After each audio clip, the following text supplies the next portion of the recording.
செங்கல்பட்டு மாவட்டத்தில் மே 4ஆம் தேதியான நாளை நடைபெறவுள்ள வாக்கு எண்ணிக்கையை முன்னிட்டு காவல்துறையினர் இன்று அதிரடியாக அணிவகுப்பு நடத்தினர். தமிழகத்தில் 234 சட்டமன்ற தொகுதிகளுக்கான வாக்குப்பதிவு ஏப்ரல் 23ஆம் தேதி நடைபெற்ற நிலையில் வாக்கு எண்ணிக்கை நாளை நடைபெறவுள்ளது.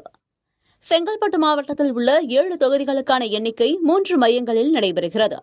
இதில் செங்கல்பட்டு மற்றும் திருப்போரூர் தொகுதிகளுக்கான வாக்கு எண்ணிக்கை ஆத்தூரில் உள்ள சமூக மேம்பாட்டிற்கான ஒருங்கிணைந்த பயிற்சி மையத்தில் நடைபெறுகிறது.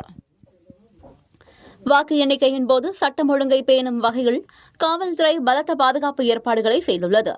இதன் ஒரு பகுதியாக செங்கல்பட்டு நகரம் மற்றும் சுற்று வட்டாரங்களில் காவல்துறையினர் அணிவகுப்பு நடத்தி எச்சரிக்கை விடுத்தனர். மேலும் வாக்கு எண்ணிக்கை மையங்களில் 3 அடுக்கு பாதுகாப்பு ஏற்பாடு செய்யப்பட்டுள்ளதுடன் 24 மணி நேரமும் சிசிடிவி கண்காணிப்பு நடைபெற்று வருகிறது. நாளை காலை 8 மணி முதல் வாக்கு எண்ணிக்கை தொடங்க உள்ள நிலையில் முழு பகுதியும் போலீஸ் கட்டுப்பாட்டில் கொண்டுவரப்பட்டுள்ளது.